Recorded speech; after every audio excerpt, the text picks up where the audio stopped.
విమానాశ్రయంలోకి సాధారణ పోలీసులు పోయినారంటేనే తప్పు. సాధారణ పోలీసులు పోవడం ఒక తప్పు అయితే కొంతమంది మఫ్టీలో పోయినారు. వాళ్ళు మఫ్టీలో పోయిన పోలీసులా లేకుంటే మఫ్టీలో పోయిన తెలుగుదేశం గుండాలా మరి ఎవరికి అర్థం కాని పరిస్థితి. ఆ వ్యక్తులు మఫ్టీలో ఉన్న ఆ వ్యక్తులు ఎవరు, మా జగనన్నను అడ్డుకున్న ఆ వ్యక్తులు ఎవరు అని చెప్పి ఖచ్చితంగా కేంద్ర ప్రభుత్వం నిగ్గు తెలియాలి.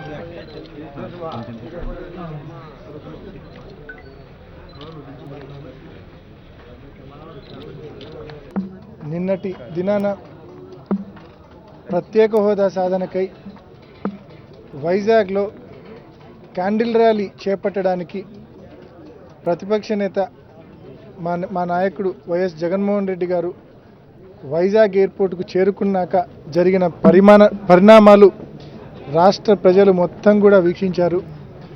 నిజంగా మనం డెమోక్రసీలో ఉన్నామా లేకుంటే డిక్టేటర్షిప్లో ఉన్నామా అని ప్రతి ఒక్కరు కూడా ప్రశ్నించుకోవాల్సిన పరిస్థితి. ప్రజాస్వామ్యంలో ఉన్నామా లేకుంటే నియంతృత్వంలో ఉన్నామా ప్రశ్నించుకోవాల్సిన పరిస్థితి.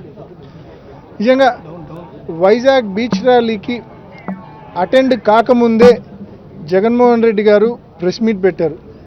ప్రెస్ మీట్లో చాలా స్పష్టంగా ఒక మాట చెప్పారు, ఇది రాజకీయాలకు అతీతమైన ఉద్యమం, ఈ ఉద్యమంలో అన్ని పార్టీలు కలిసి రావాలా, ప్రజలందరూ కలిసి రావాలా, మరీ ముఖ్యంగా వైజాగ్ బీచ్ ర్యాలీలో ముఖ్యమంత్రి గారు చంద్రబాబు నాయుడు గారు కూడా పాల్గొనాలా అని చెప్పి జగన్మోహన్ రెడ్డి గారు పిలుపిచ్చారు. జగన్మోహన్ రెడ్డి గారు రిక్వెస్ట్ చేసినారు. దాంతోపాటు బీచ్ ర్యాలీలో ముఖ్యమంత్రి గారిని పాల్గొనమంటమే కాదు, ఢిల్లీకి ప్రధానమంత్రి గారి దగ్గరికి అఖిలపక్షాన్ని తీసుకెళ్ళండి, ఒక రాష్ట్ర ముఖ్యమంత్రి ఒక రాష్ట్ర ప్రతిపక్ష నేత ఇద్దరు కలిసి వెళ్ళి పార్లమెంటులో ఇచ్చిన ఒక మాట కోసం గట్టిగా ప్రధానమంత్రిని నిలదీస్తే సాధించకుండా ఎక్కడికి పోతాం, ఖచ్చితంగా సాధిస్తాం. దాన్ని దృష్టిలో పెట్టుకొని జగన్మోహన్ రెడ్డి గారు ఢిల్లీకి కూడా మీరు ఒక డెలిగేషన్ లీడ్ చేయండి ముఖ్యమంత్రి గారు, మీతో పాటు నేను కూడా కలిసి వస్తా అని చెప్పి జగన్మోహన్ రెడ్డి గారు చెప్పారు.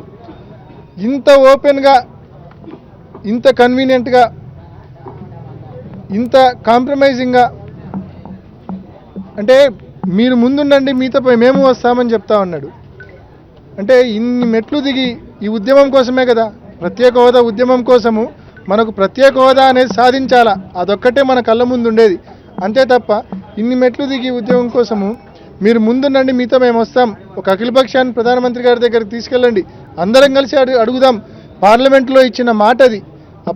అప్పటి ప్రధానమంత్రి మన్మోహన్ సింగ్ గారు పార్లమెంటులో 5 సంవత్సరాల పాటు మన రాష్ట్రానికి ప్రత్యేక హోదా ఇస్తామని చెప్పి ఇచ్చిన మాట అది. మరి మనమంతా కలిసి వెళ్ళి అడిగితే ఈకుండా ఎక్కడికి పోతారని చెప్పి జగన్మోహన్ రెడ్డి గారు చంద్రబాబు నాయుడు గారిని మనవి చేసినారు ప్రెస్ మీట్ ద్వారా, మీడియా ద్వారా. అయినా ఆ మనిషికి చలనం కలగడం లేదు. ఇప్పటికీ ప్రత్యేక హోదాకి ప్రధాన అడ్డంకి చంద్రబాబు నాయుడు గారే. ఈరోజు మన రాష్ట్రంలో ఉన్న తెలుగుదేశం ఎంపీలు కూడా కళ్ళు తెరవాల.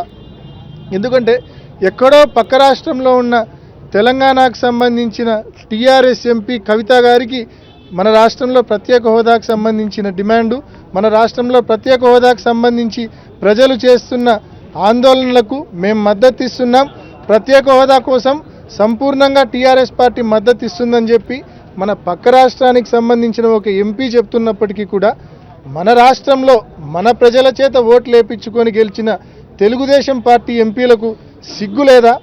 తెలుగుదేశం పార్టీ ఎంపీలకు ప్రత్యేక హోదా అవసరం లేదా? ప్రత్యేక హోదా ఆవశ్యకత తెలుగుదేశం పార్టీ ఎంపీలకు తెలీదా? మీకు మాకంటే కూడా రెండింతలు మీకు బాగా ప్రత్యేక హోదా వల్ల వచ్చే ప్రయోజనాలు తెలుసు. మీలో అందరూ పారిశ్రామికవేత్తలే. ప్రత్యేక హోదా ఉన్న రాష్ట్రాల్లో పెట్టుబడులు పెట్టారు, పరిశ్రమలు పెట్టారు మీరు. ప్రత్యేక హోదా వల్ల వచ్చే ప్రయోజనాలు మాకంటే మీకే బాగా తెలుసు. అయినా కూడా ప్రత్యేక హోదా కోసం గలమెత్తరు. ఇప్పటికైనా మన పక్క రాష్ట్ర ఎంపీని చూసి ఆమె మాటలను చూసైనా మీరు బుద్ధి తెచ్చుకొని ఇప్పటికైనా కళ్ళు తెరవండి.